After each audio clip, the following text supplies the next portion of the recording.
So I'll start from the end with the latest updates that the rebel forces are at the gates of Aleppo. We're talking about Khan el-Assal. It's really 2-3 kilometers from the city of Aleppo, with them seizing control of the key M5 route. That's the Damascus-Aleppo road.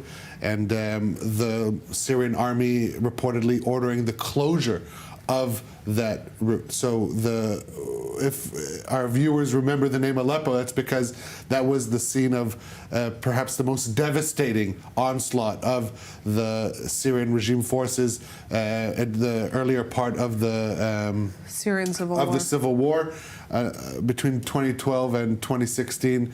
Pummeled not only the rebels but their own civilians, killing tens if not hundreds of thousands over there. The tides only turned once the Iranians and Russians really came to the aid of the Assad regime. Now, since 2020, there's been a freeze of the front lines with the northwest area, Idlib, that's west of Aleppo. That area was, as we see now, the blue. That is the area that was controlled, that is controlled by the rebels.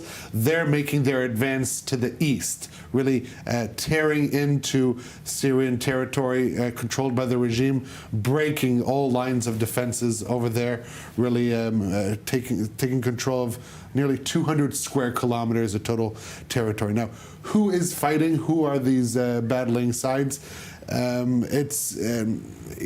It's harder than one would think, because it's not simply Syrian opposition forces against the Syrian regime. And on the side of the rebels, you also have pro-Turkish militias, you have Uzbeks fighting, you have other denominations and other nationalities. And on the Syrian regime side, you have Syrian forces, you have Iranian forces, you have Hezbollah, you have Palestinians, you have Russians. And this is really just the tip of the iceberg in describing who is against who. But this is really seen, this front line is seen as a front line between Erdogan in Turkey and Assad in Syria. Now, in recent months, they have been growing closer with the foreign ministers meeting and real talks about a rapprochement. So not only the timing, but the fact that we're seeing this flare-up, this offensive, is unusual in that backdrop. As for the timing, Syrian supporters are saying that this is Israel, now that they reached a ceasefire in Lebanon. They're turning to their proxies, accusing Israel of supporting these elements. Basically, the fact that Russia is distracted in Ukraine, Iran is distracted with its proxies pummeled by Israel.